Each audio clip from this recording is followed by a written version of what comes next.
Estamos começando um episódio muito especial da terceira temporada do Café com Labs. Hoje nós temos a honra de entrevistar a Laede. Seja bem-vinda, Laede. Obrigada.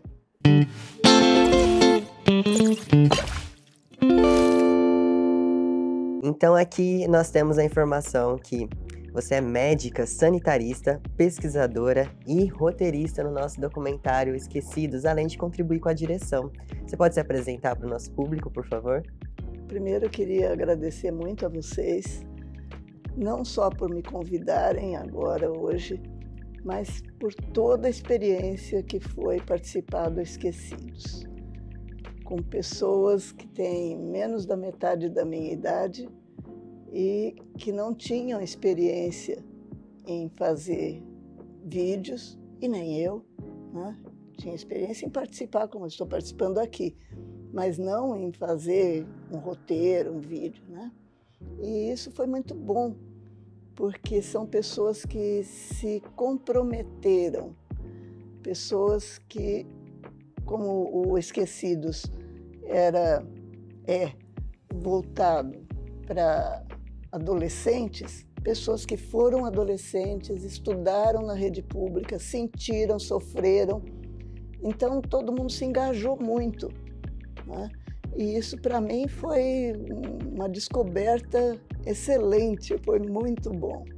Então eu quero agradecer a vocês pela experiência que eu tive com essa participação no Esquecidos.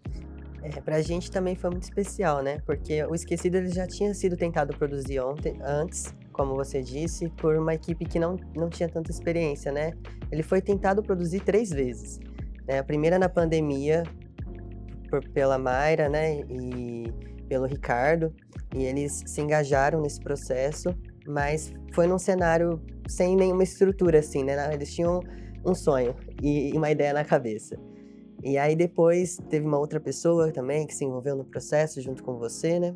E aí o Daniel decidiu, junto com a Aline Carvalho, num processo de profissionalizar o processo, né? E aí trouxe a Amanda e eu para participar. E a gente já tinha experiência, né, na construção de documentário, numa trajetória no audiovisual. Inclusive a Amanda e eu, a gente estudou juntos na faculdade e se reencontrou no trabalho. Agora seguimos essa trajetória. Foi muito especial pra gente também, assim como você falou, né? Com toda a sua bagagem, né? Com todo o seu repertório de vida. A pesquisa que você fez foi fundamental pra gente construir um projeto tão bacana como Esquecidos, né? E falando já no Esquecidos, eu queria saber pra você, como que foi esse processo, né? Você vem da área da saúde, seu repertório é a área da saúde. E como foi pra você chegar na educação? Bom, eu estava em vias de me aposentar, ainda não tinha me aposentado, e um dia conversando com o Daniel, ele falou se eu não gostaria de trabalhar, fazer um vídeo que ele precisava, gostaria e tal. Ele estava pensando em vários temas importantes e que poderiam se beneficiar de um outro veículo de informação que não fosse só os veículos, vamos dizer, acadêmicos, né? Revistas, entrevistas, etc. Ele queria fazer um vídeo e colocou vários temas. Entre esses temas havia primeira infância, havia transição escola-trabalho, havia outros que já estavam andando de alguma forma no LEPS. Ele falou assim, tem um tema que eu gostaria, que é o Fundamental 2, que não tem praticamente nada. Na época não tinha quase nada mesmo. Por isso até o nome Esquecidos eu acho que é muito feliz, porque é um ciclo de vida, de escola, que é completamente deixado para segundo plano. Eu falei, bom, então melhor eu pegar esse, porque o outro eu vou entrar numa seara que vocês já desenvolveram, já fizeram e tal, né?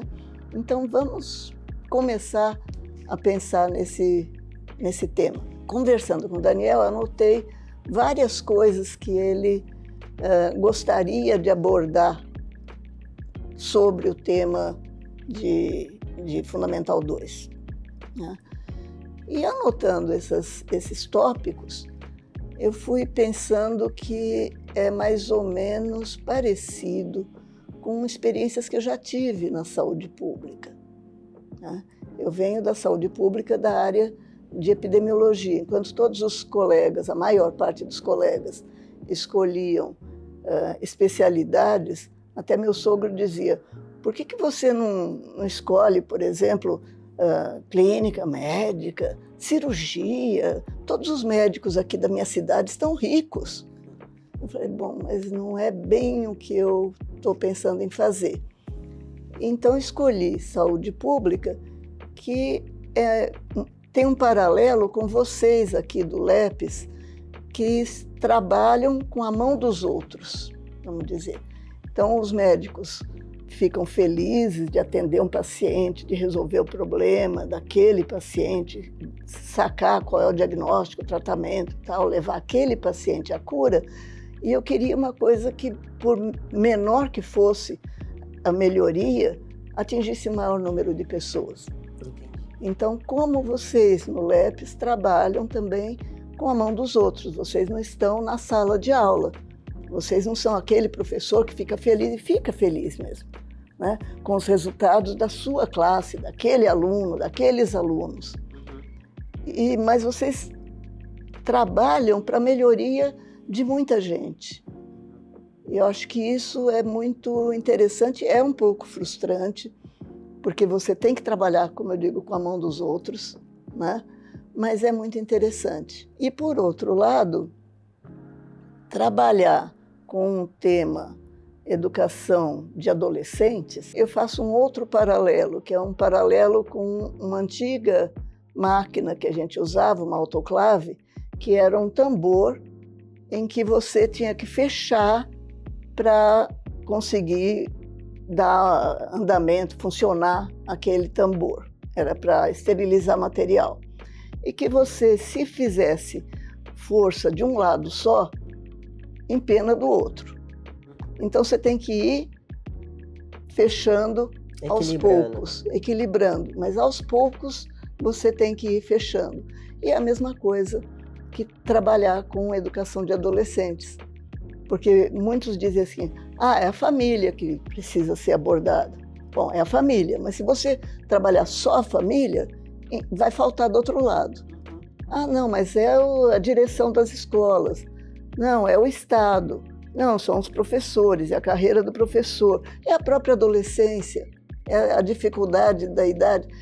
Você vai ter que usar esse mesmo princípio. É o famoso equilibrando os pratos. Equilibrando os pratos. Ou seja, é importante saúde mental? É, violência. Mas se não for violência, se não trabalhar também a violência geral daquele ambiente, né? Não é um aluno que você tem que trabalhar, que ele sofre violência. Você tem que trabalhar isto, mas você tem que trabalhar também o ambiente de violência que ele está, a escola que ele está, a comunidade que ele está, a família, os professores. Então, é mais ou menos esse princípio que eu achei que é muito semelhante às coisas que eu vivi na saúde pública. Que não adianta trabalhar só com funcionário, nem só com doente, nem só com o sistema prisional, nem só com os hospitais, tem que ser as unidades básicas também, tem que ser o fornecedor de medicamentos, enfim. Você uma tem rede mesmo. Uma rede. E isso me fascinou. Então, o resultado é que eu comecei com uma opção de trabalhar com os esquecidos, que era um tema menos nobre na época, né? Que tinha menos foco. Menos foco. O mais focalizado era a educação infantil e alfabetização. E depois você pega e quer atingir o sujeito que já está saindo da escola e vai para o mundo do trabalho. Fica um hiato. E a nossa sociedade não presta atenção na adolescência. Ao contrário. Ela finge que não existe e vai passar, isso aí é melhor a gente não tocar muito. É parecido com aquilo que eu vivi na saúde pública. Presídios, saúde em presídios, para mim, era fundamental, mas as pessoas não queriam saber. morador de rua era fundamental, mas também as pessoas não queriam olhar. É a mesma coisa com os adolescentes em geral. Vocês sabem que a nossa sociedade prefere que as pessoas nasçam prontas, né? Pequenininho, ai que gracinha e tal, vamos lá, vamos cuidar, não sei o quê, mas depois vai olhar só o final, quando tem 17, 18, 20 anos, ou quando já está quebrando a cara, vamos dizer, no mundo do trabalho. Isso para mim foi muito interessante. Então você ajudou a construir uma maturidade nesse processo da pesquisa do laboratório, né? Organizar essas ideias que depois, inclusive, gerou muitos resultados para o laboratório, né? Fico feliz. No sentido, a gente também, né?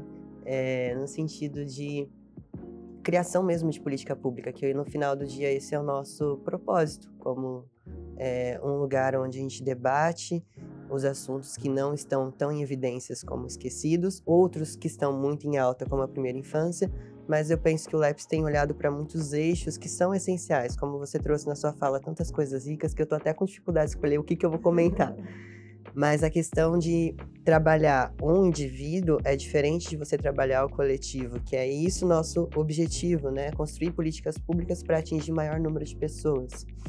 E nesse processo teve a Escola das Adolescências, que o MEC se inspirou, eu não sei se eu posso dizer dessa forma, mas acredito que sim. Comprou a ideia. Comprou a ideia do Esquecidos para criar a Escola das Adolescências. Como foi para você ver que um trabalho que você se debruçou, né, junto com a nossa equipe, mas que dirigiu muito essa questão da narrativa, saber que o objetivo final foi alcançado de tal forma que uma política pública foi criada através da inspiração dos Esquecidos.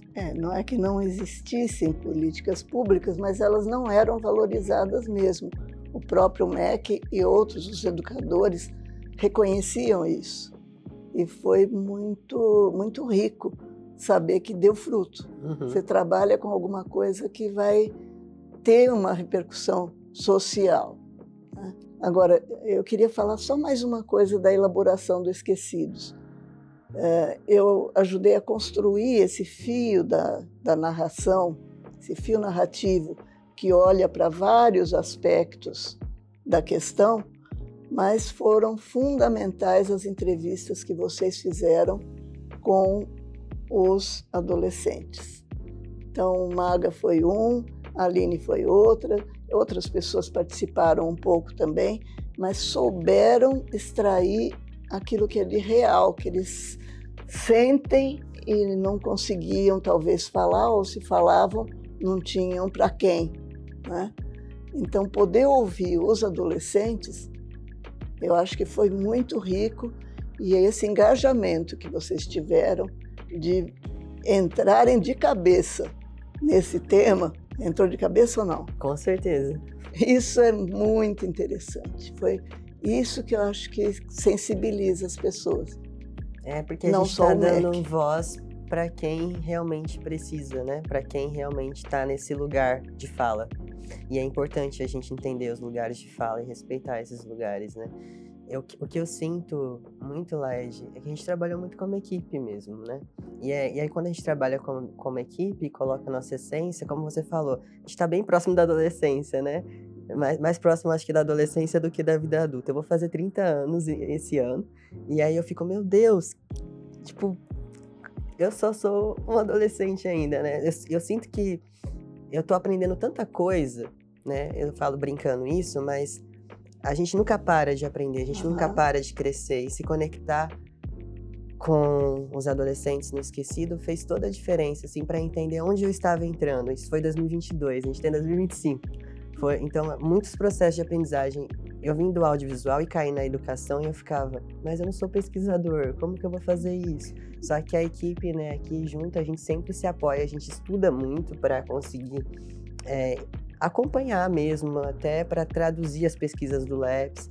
Então, é um espaço de crescimento mútuo, né? Eu acho que é uma troca, tanto na sua participação com a gente, quanto na nossa troca com o Daniel, né, aqui. Falando em Daniel, você é a mãe do Daniel. Tenho que falar isso. É importante, né? Não posso omitir tudo isso, o Esquecidos, né? nasceu de uma conversa com o Daniel. Então, ele é que pontuava os nós que existem dentro do problema de educação do Fundamental 2, para mim. Então, foi uma equipe que, é claro, eu tive que partir das ideias do Daniel, que é meu filho, aliás, com grande orgulho, viu? E Laede, falando sobre a maternidade, junto com a equipe, a gente trouxe uma pergunta aqui que eu vou precisar ler, porque essa pergunta ela foi elaborada em muitas mãos aqui, tá? A gente quer saber, baseado numa pesquisa, né, que inclusive está no Instagram, um post que a Amanda e a Bianca escreveram sobre isso. Na época em que você estava fazendo as suas especializações, né, estudando, o cenário, a gente imagina que já não tinha tanto espaço para a mulher no mercado do trabalho. Olhando para o presente, como você enxerga a realidade das mães trabalhadoras, especialmente diante dessas pesquisas que mostram o aumento da exclusão das mulheres mães no mercado de trabalho, e isso aumentou após a pandemia, né? Então, se para você, naquela época, teve dificuldades nesse processo de conciliar a carreira, as suas escolhas, sustentar suas escolhas, né? Porque você mesmo falou do seu sogro. Nossa, mas por que você não vai para uma área onde você vai ganhar muito dinheiro e você seguiu o seu coração? Você sustentou a sua escolha daquilo que era importante para você. Mas nesse cenário, com 3 crianças, né? Na verdade, eles já eram adultos, né? Imagino em algum momento das suas especializações, mas nem sempre foi assim. Como que foi o processo de conciliar maternidade, carreira? E vendo os resultados de hoje, você acha que é muito diferente? Como que a gente pode dizer? Eu vou entrar numa seara que eu não sei dizer se hoje é muito diferente ou não é. Hoje há muito mais médicas, até acho que mais do que médicos, né? Bom, o que eu posso dizer sobre isso, quando fui fazer a minha escolha profissional, né? Depois de médica, escolha de especialização, eu tive uma certa dificuldade. Eu me formei, o Daniel se formou junto comigo. Eu estava com a barriga de 9 meses, de 8 ou 9 meses. Nossa, eu não sabia dessa informação. Na formatura, então. E aí, claro, a maternidade impõe algumas coisas. Eu parei durante uns 6 meses para cuidar dele. E depois tive outro e tive mais uma menina depois. Nesse outro, que foi o André, eu, por acaso, escolhi Ribeirão Preto. Eu vim a Ribeirão Preto porque, na época, eu estava lá tendo um bebê e era para escolher. Foi aí que eu entrei na saúde pública, vamos dizer, profissionalmente. Então, eu escolhi a área, quando o Daniel era pequenininho, escolhi a partir de Ribeirão Preto, mas depois outros locais de saúde pública, unidades de saúde e tal. Então, isso não foi fácil. E na minha terceira menina, eu já estava bem mais avançada na saúde pública e fui fazer mestrado e doutorado, que também não é fácil. Fazer mestrado e doutorado trabalhando e com as crianças em casa. Então, o fato de deixar a criança em casa, tudo isso a mulher tem que enfrentar.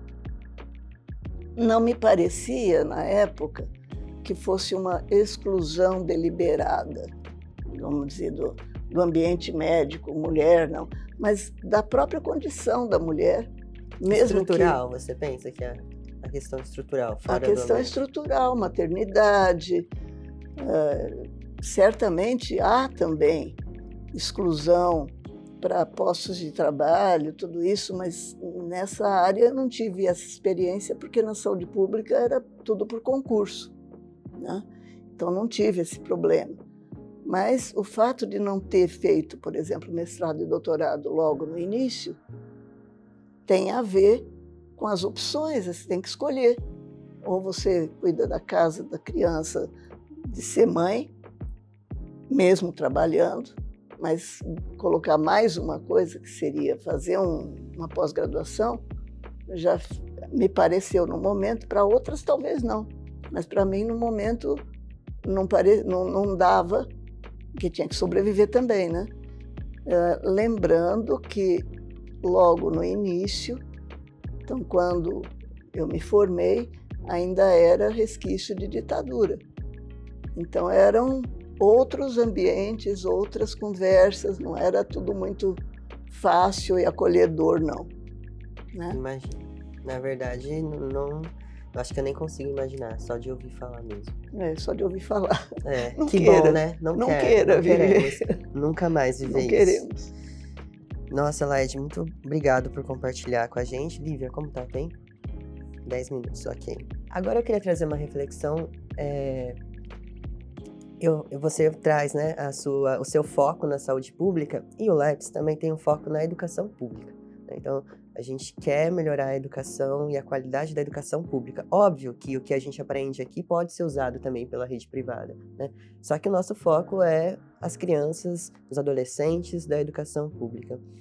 O que você acha, Laede, que pode ter em comum nessa decisão sua, enquanto mãe do Daniel, e do Daniel, de escolher um laboratório em que ele vai pesquisar a educação pública do Brasil e já ser essa referência que tem se tornado tanto em educação infantil, a influência dos esquecidos, na política pública também do MEC, né, na contribuição, saúde mental, violência, tudo isso que tem focado o laboratório? Isso, não sei, acho que foi uma escolha, eu fiz as minhas escolhas, ele fez as dele. Agora, tem muito a ver a saúde pública, eu acho que a educação nesse ponto. Na minha trajetória de saúde pública, eu passei por toda a fase de construção do SUS, que é muito importante atualmente. É que vocês talvez não imaginem como é em países que não têm um SUS. Então a gente vê montes de problemas, a gente vê que o SUS tem muito, muito para melhorar ainda, mas existe um norte, né? E você consegue saber aonde você gostaria de chegar. A mesma coisa na educação, só que na educação eu acho que não tendo um sistema mais unificado, vamos dizer, um sistema que unifique, porque para nós, na saúde pública, a saúde privada entra junto, ela tem que ser pensada também. Uma fábrica que tem, por exemplo, não sei quantos mil empregados e que tem lá um serviço médico, esse serviço médico está atendendo um monte de gente, que é gente do mesmo jeito, né?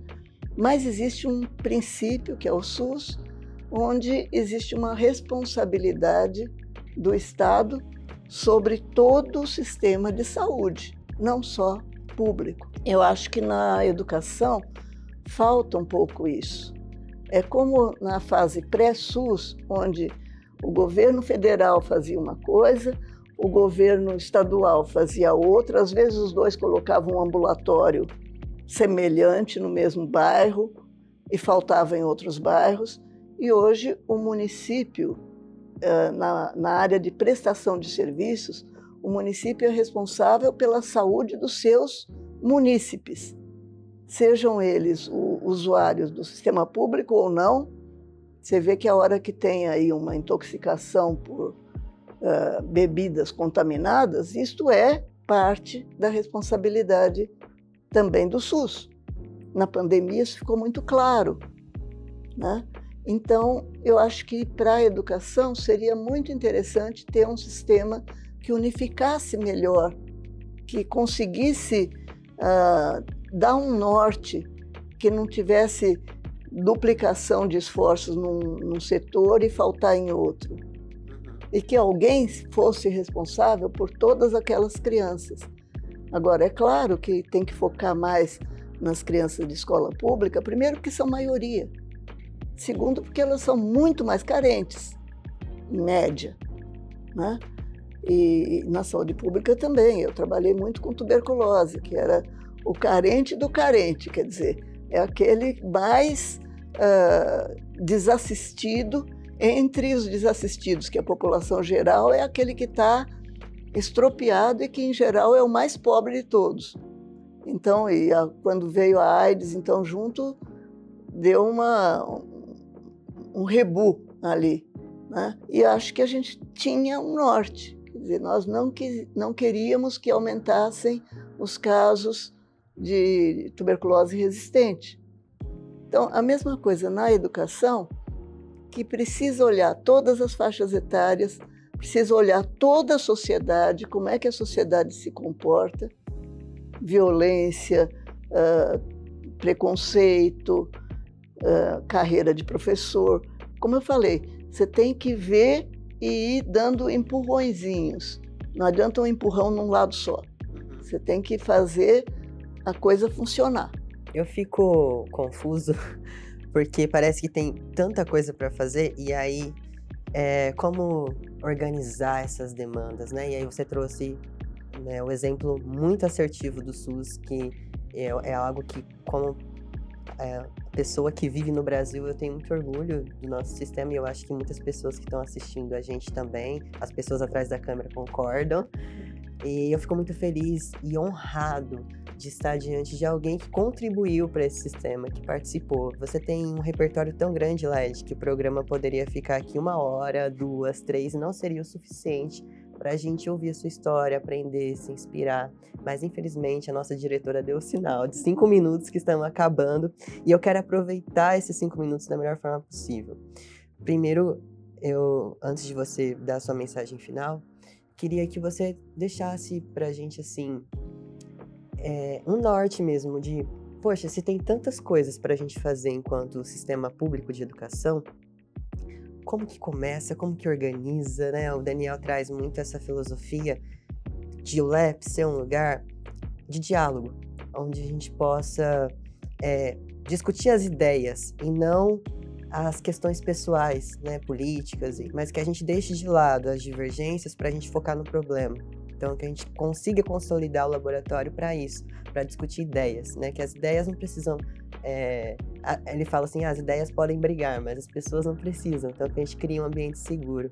Mas, diante do seu olhar, como que a gente começa a resolver tantas questões? É muita coisa para olhar. Eu acho que cabe a vocês, né? Olhar, escolher, não deixar de lado a garra, ter essa paixão pelo que está fazendo e, ao mesmo tempo, olhar para o lado da organização das coisas. Não adianta só, eu estou super sensibilizado. Não é sensibilizar que precisa. As pessoas precisam ter uma imagem clara de como seria o ideal. E aí, em cada situação, cabe a vocês verem quais são as prioridades. Infelizmente, na educação, não posso dar uns pitacos assim, porque eu não sou uma educadora. Mas acho que ter um norte, não deixar de lado essa paixão, essa garra, e ter paciência de ver quando as coisas não estão funcionando exatamente naquele ideal que a gente gostaria, mas persistir. Aí tá aí o conselho da Laed, pessoal. E para finalizar, eu quero agradecer profundamente, né, a sua presença aqui. É muito importante, né, ouvir as pessoas que vieram antes, aquelas pessoas que abriram o caminho, e você tem uma trajetória antes da gente pisar na Terra, né? Então, respeitar a sua trajetória é muito importante para nós, aprender com os mais velhos, né? E eu acho que, para mim, enquanto produtor audiovisual, pesquisador, Esquecidos é um filme que abre a minha carreira, assim, que marca muito, que me coloca num lugar onde eu nunca estive, né, e que eu nunca imaginei estar. Então, eu sou muito grato pelo laboratório, pela sua vida, pra gente poder ter trabalhado juntos nesse processo. E gostaria de deixar a sua mensagem aí, final, para se despedir do nosso café. Eu é que agradeço a vocês, que foi uma experiência maravilhosa, realmente, de trabalhar em equipe, com toda a dificuldade de eu estar em São Paulo, vocês aqui em Ribeirão Preto. Acho que a gente conseguiu trabalhar em equipe, que sozinho não ia dar, né? É verdade, não se faz audiovisual sozinho. E falando em não fazer audiovisual sozinho, hoje aqui na câmera 1 a gente tem a Bianca, dirigindo na câmera geral a gente tem a Lívia, na câmera 2 da Laed a gente tem a Amanda, e eu agradeço aqui no áudio também a Lívia. Muito obrigado, pessoal. por acompanhar o Café com Labs. É uma honra estar aqui, compartilhar esse espaço com o Daniel e com o laboratório, né? Continue acompanhando as nossas temporadas e até a próxima.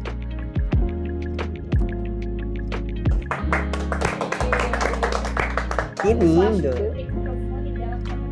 Ah,